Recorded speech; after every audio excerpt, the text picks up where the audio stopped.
Hi, the little Funfold card that I'm going to give you a tutorial for in the newsletter for March, just a little late coming out, is this one.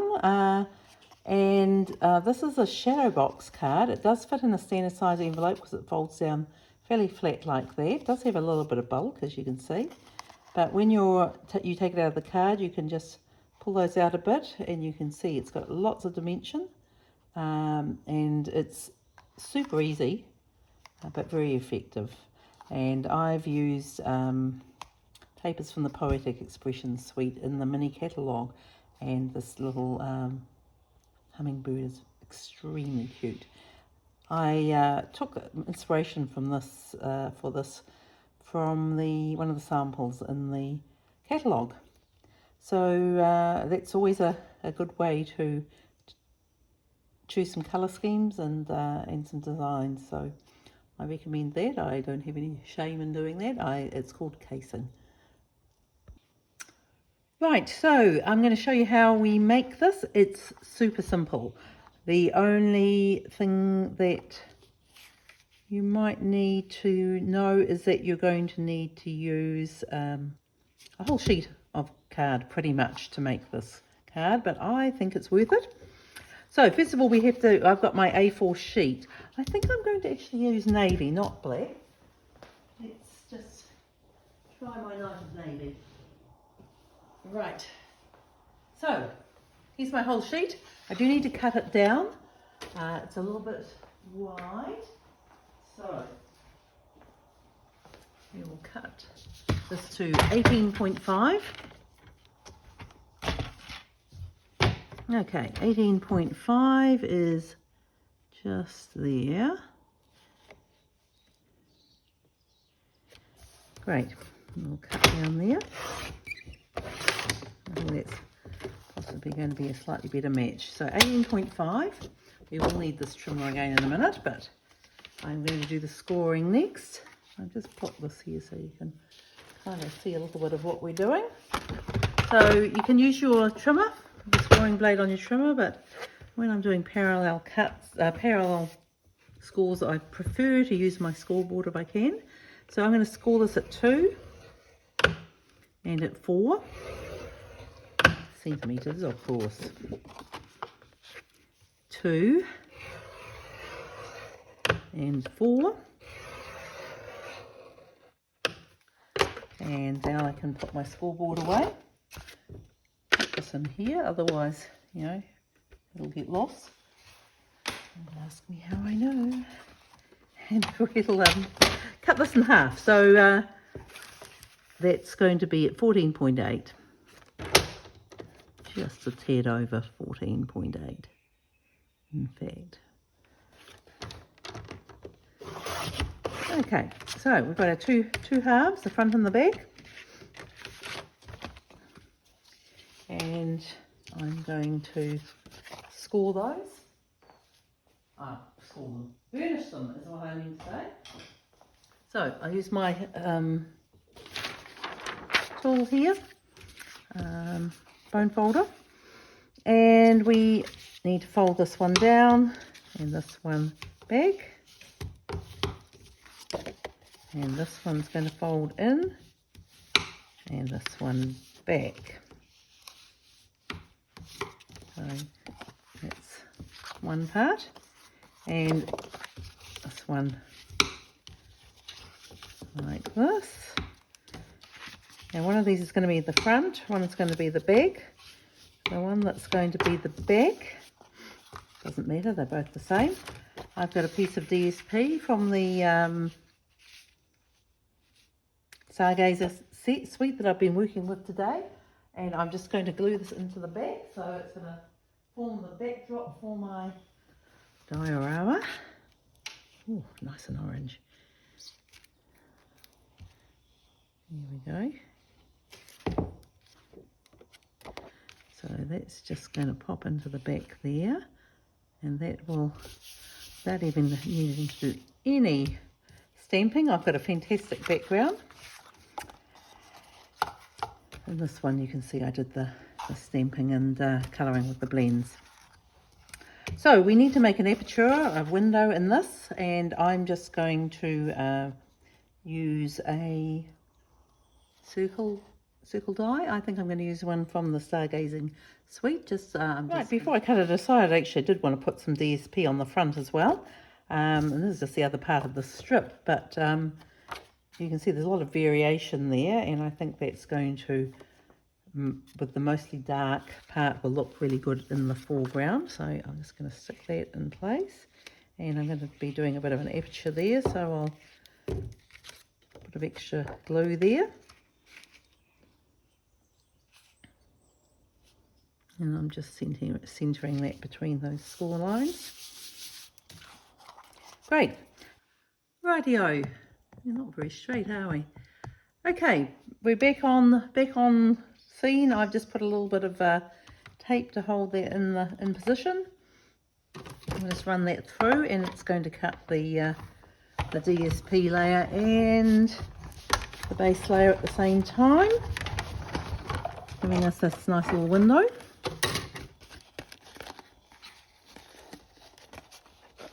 Now there are some optional. This is an extra bit for another card. I won't be using it on this one, but we can use it somewhere else. I'll put this aside. Right, so this is going to be layering over top of this.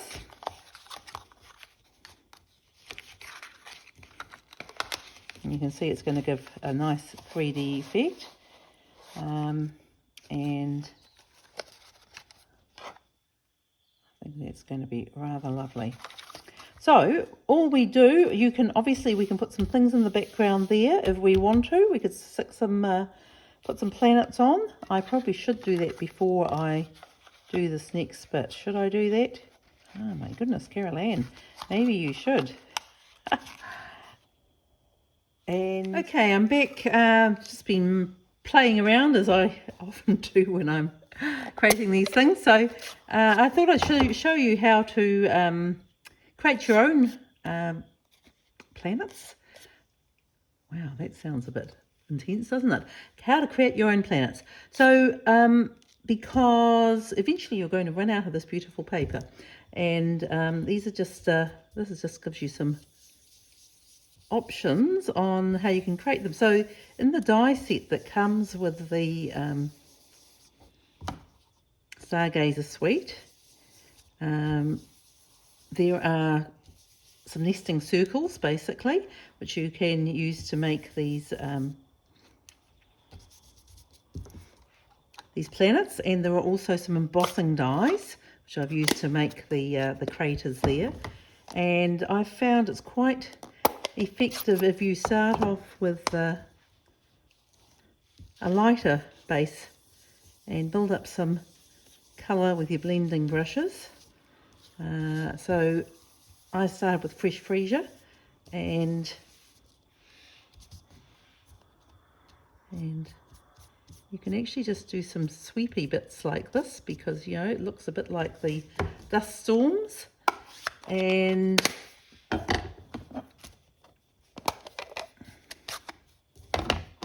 going to add a bit of, so I started off with Fresh Freesia. I added Orchid Oasis and added some Starry Sky. These are all colours actually that are in the, and just adding a bit of this in here, in some patches.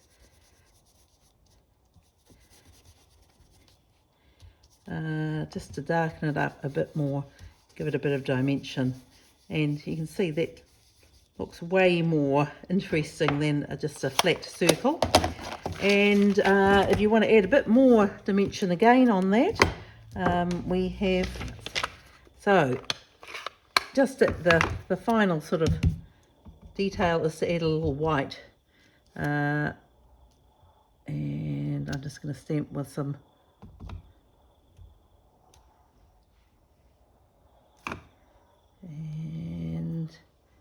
stamp a bit there. There we go. And I think that makes a pretty nice planet. It's got a lot of dimension going on. I'm going to use some dimensionals to pop it up on here. And we've got lots of depth here, so we can use lots of dimensional stuff. And if I can only find my acetate, I might even show you another thing we can do. I didn't do it on my hummingbird one. Yeah, let's just to keep you in shot, otherwise it's a bit boring. It might be boring anyway, but just listening to me talking, I don't need to see what I'm doing. So there we go. I'm just putting a few dimensionals on there. I'm going to keep it nice and stable. Great. Okay, so I'm going to pop that on there, and I might even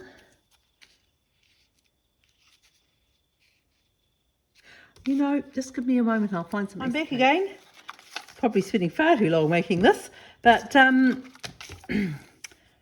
just repurposed a bit of acetate. Not that clean. I might have to give it a little clean with some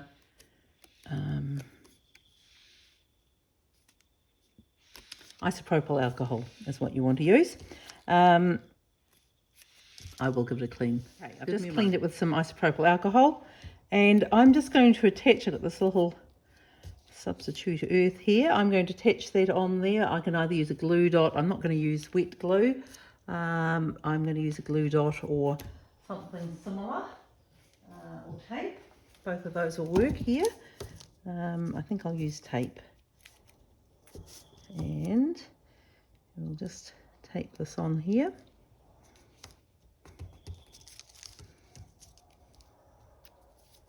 We probably should put that a little bit further over, to be honest. We want it well supported. So I'll put that on there.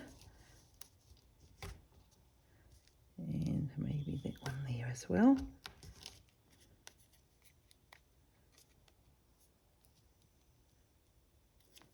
Okay, so what we can do, just we need to work out approximately where we want it to go. And I'm just going to position it in there. And I'm going to use a bit of tape on here.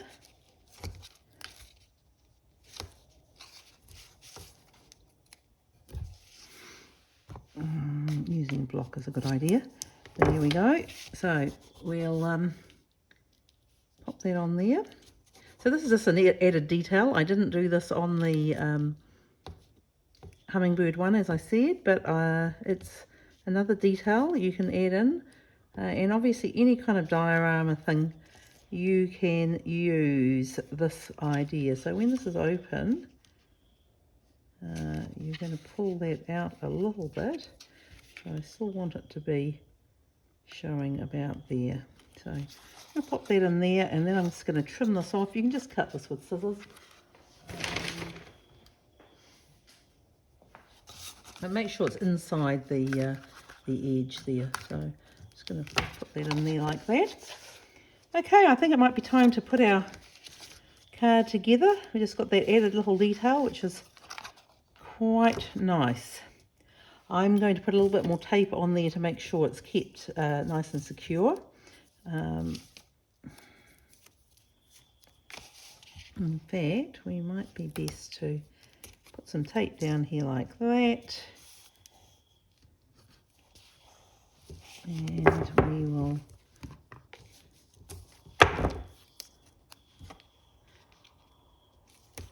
you can also put glue to keep these bits together. I'm going to use tape to keep it nicely supported. Now when I'm sticking things together like this, that I really want to make sure they are lined up, I often will use a straight edge. I'm going to bring back my scoring board, which is just happens to be sitting here from when I used it before.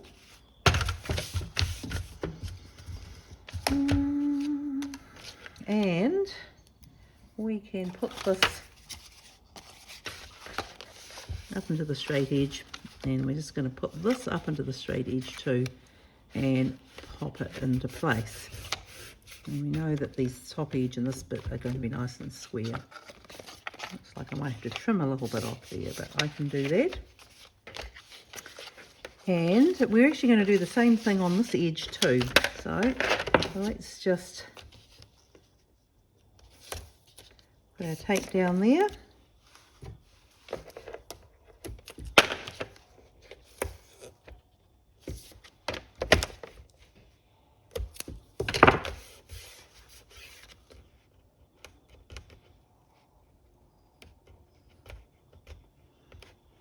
You know, the more hastily speed, because I should go and get my tool, which will help me do this faster, but I'm just trying to beat the sunlight to get this done. I really want to do it this way. So we're still butting up the top there. There we go, popping it up into that straight edge. Now I've got those edges pushed in there, and when we put those bits in there, that's actually going to go into a sanded envelope. And when we pull this up, you've got a nice dimension going on there, and we're actually going to be able to put, right, so I've got it put together after a little bit of off-camera stuff, so it will fold flat like that and pop into the in the envelope, and then when you sand it up, you can make the earth move across the face of the planet, which is, yeah, did the earth move for you? There we go, the earth does move. And reach for the stars. I think it's a nice sentiment. Look lovely standing up on display, and it's got a little bit of holographic stuff going on there too. And if you need to write a message, I think you do always need to write some sort of message. Your message is going to be able to go on the back here. So there we go. That's two cards. Quite a different look. The one I made originally. And then this is my second one, which is using the Stargazer suite. Hope you like them.